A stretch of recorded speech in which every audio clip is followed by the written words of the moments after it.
let me just, we'll say a few words in English, and then we'll say some words in Espanol.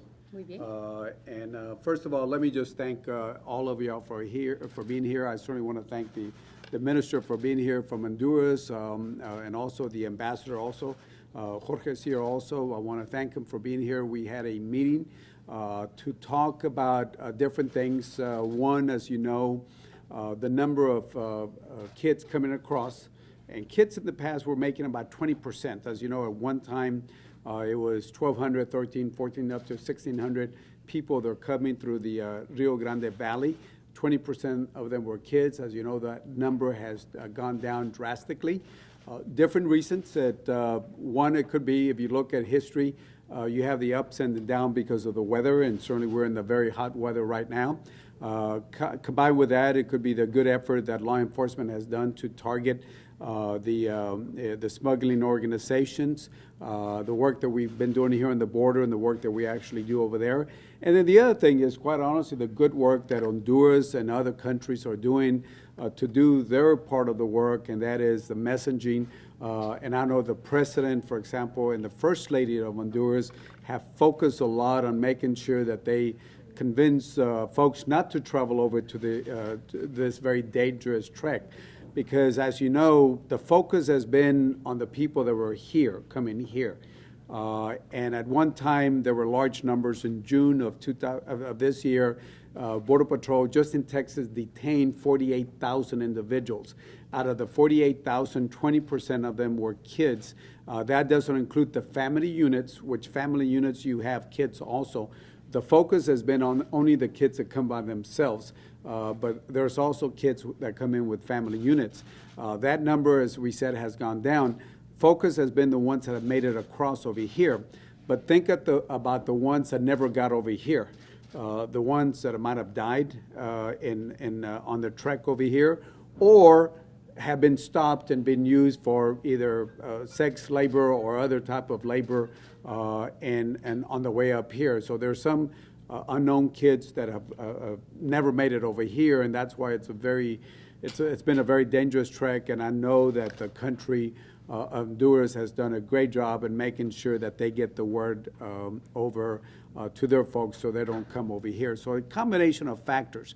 Now, the other thing that we spoke about, and I know Tim Zuniga Brown, who heads the honor company, he's been here, I think, since yesterday, and they've been meeting. He had to catch an airplane, and I certainly want to thank the State Department. But we had the head of the Unaccompanied Kids Project here with us, Tim Zuniga Brown. But the other thing we talked about is what do we learn from this humanitarian crisis? What have we learned? Certainly, we've learned the strengths and the weaknesses of the U.S., Mexico, and the Central American countries. So it gives us an idea of where we are right now. But it also should tell us what we need to look at the future. Because just because the numbers have gone down doesn't mean that they can go up. And as we know, history, in the 1980s, we had the folks coming in from El Salvador because of the Civil War. We certainly remember the Brazilians in 2005, 2006. So there's always been peaks in people coming across. But I think it should tell us that we should do a long-term strategy for Latin America.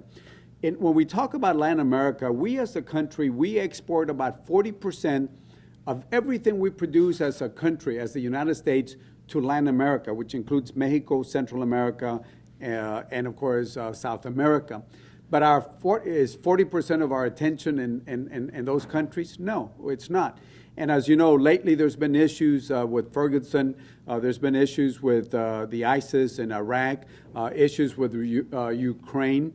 And we got to make sure that the attention doesn't get away from the border itself. And we got to make sure that it doesn't take away not only attention from the border, but also the attention from Central America also.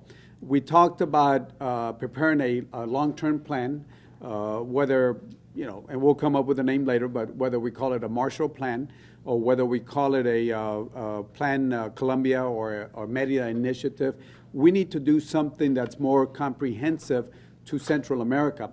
The focus has been on just security. But I think if you look at some of the root issues that were brought up, the violence and the economy. And I think you can talk about the numbers. 43% of the people make less than $1 in Honduras. 53% of the people in Guatemala make less than $2 a day. So therefore, we got to look at the poverty issue. So when we look at this overall plan for Central America, and I asked the State Department, they're working on it right now. They're working on it right now, but we look forward to look at this comprehensive plan. It should look at not only security, which is there's already a plan right now called CARSI. It's about $300 million, but we got to look at for a whole bunch of other, other countries also.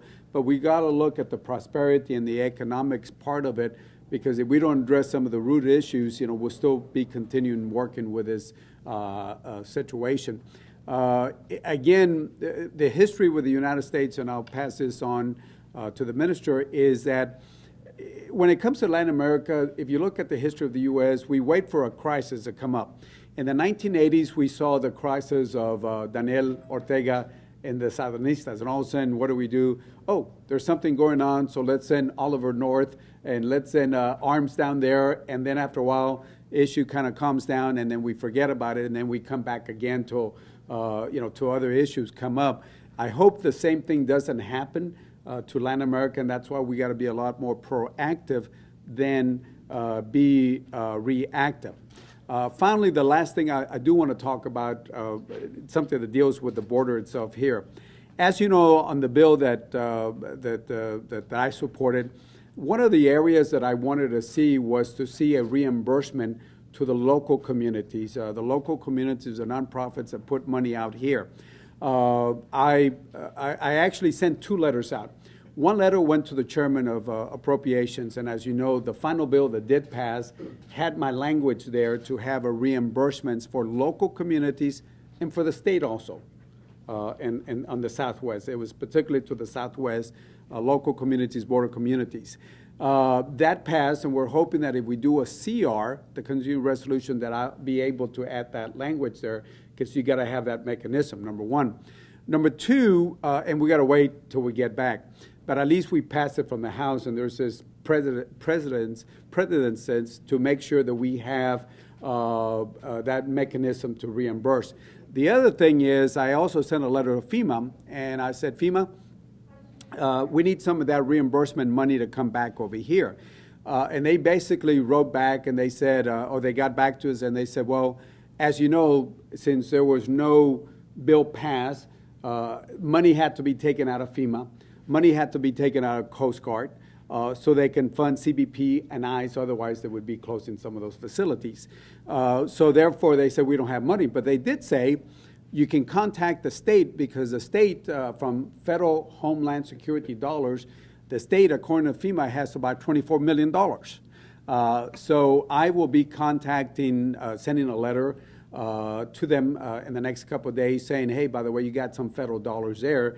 Can we use some of that dollars to reimburse the local communities that were put money? And I got a letter, it has to be updated, how much money McAllen had spent, how much money Laredo and other communities have spent. So we're hoping we can look at legislation, but then at the same time look at that other avenue so we can get some reimbursements on this.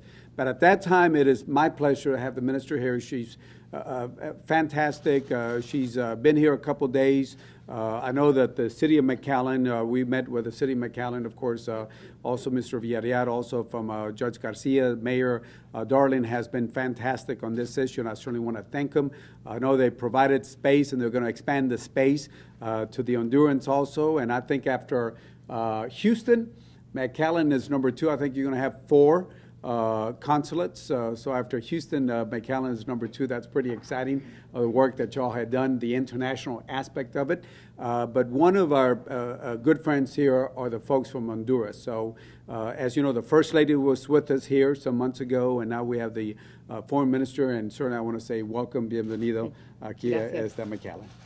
I really want to thank McAllen.